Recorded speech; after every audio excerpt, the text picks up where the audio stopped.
Борбордук шайлоо комиссиясы мөөнөтүнөн мурда өтүүчү президенттик шайлоого катышуу үчүн арыз тапшырган талапкерлердин тизмесин жарыялады. Ага ылайык алгач өлкө башчылыкка 65 киши аттанган. Көп өтпөй эки талапкер, политолог Бакыт Бакетаев жана Жыпаркул Тургуналиев документтерин кайра чакыртып алышты. Бирок арасында соттук иштери бүтө элек саясатчылар да бар. Соттор бийликтин, прокурорлор бийликтин айтканын кылып атышат. Маселен, Равшан Жээнбеков Кой-Таш окуясы боюнча айыпталып 2019 жылдын 12 декабрында камакка алынган. Ал Бишкектеги номер 1 тергөө абагында отурган. Парламенттик шайлоодон кийинки башаламандыктардан соң 6 октябрдын түнүндө абактан бошотулган. Бирок президент болууга билектирөө киришкени коомчулукту нааразы кылууда. Серепчилердин айтымында Борбордук шайлоо комиссиясы толук чечим чыгара элек. Алдыда ар бир талапкердин таржымалы толук каралып, шайлоо күрөөсүн төлөп 30 000 кол топтогондон кийин гана толук талапкер боло алат. БШКнын комиссиясы отурат дагы ошол сиз айтканда бүт жанагы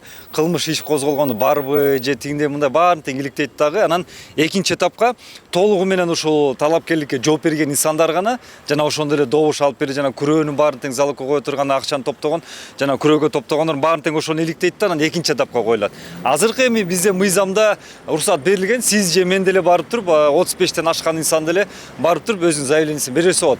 Ал жерде азыркы учурда эч кандай критерий жок. Өзүнүн амбициясын өтө жогору койгон, убагында бир катар коррупциялык иштерге бармак басты көз кысты иш алып барып, Белизгейт операциясы менен таанылып шакабага калган УКМКнын мурдагы төрагасы Абдил Сегизбаев да президенттик шайлоого катышуу үчүн Борбордук шайлоо комиссиясына арыз берген. Элитадан жашыруун сүйлөшүү менен эмес, элдин колунан алуу керек. Аштын эси бар, ким элиңди башкарат, эл башкарган болбосо элиңдин чети чачылат деп манаста жазылган экен. Мен да элиме айтаар кебим бар, мекениме аткарар кызматым бар деп президенттик шайлоого аттандым. Жараткан Кыргызстанды колдоп, жолун ачсын деген кайрылуусун жазган. Бирок анын мындай билдирүүсү коомчулуктун күлкүсүнө калууда. Кезегинде өлкө тагдырын калчаган Сегизбаевдин кылган иши унутула элек.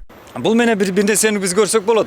Биздин жарандык аң сезимибиз дагы төмөндөп экендичи. Мисалы ошо азыркы учурда мына кече жакында эле Америка Кошмо Штаттарында президенттердин шайлоосу бүттү. Ал жерге эки эле инсан талапкер, эми 4-өө койду да. Ошонун ичинен экөө гана азыр негизги конкурент болуп чыкты.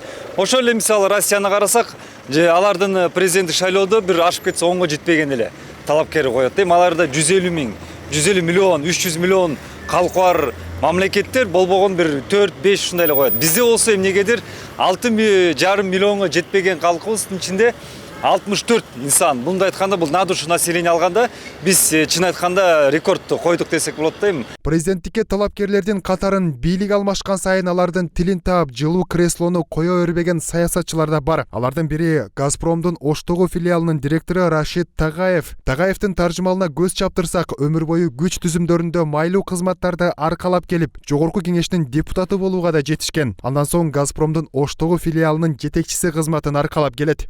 Президенттердин калкы же президенттин улуту сыяктуу болуп калдык да. Бул эми биздин бул ушул президенттик должносттун кээ бирлер оюнчук катары, жеке реклама, кызыкчылык, бизнес катары, мисалы мамлекетти ойлоо эмес, же элди ойлоо максатында эмес. Бул жеке кызыкчылык катары кетип атат. Биз буларды сынтагышыбыз керек. Биз буларды сындашыбыз керек.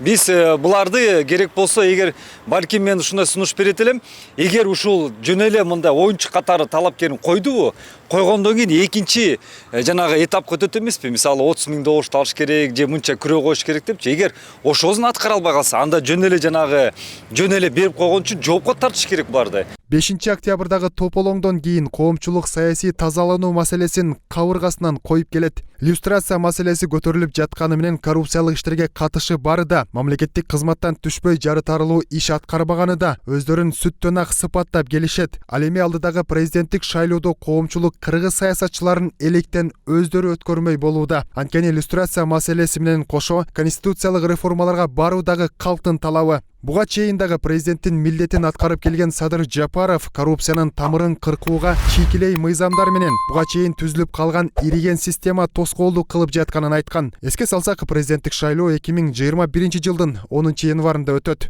Айжигит Матраимов, Калыс Бактыбеков, 7 канал, Бишкек.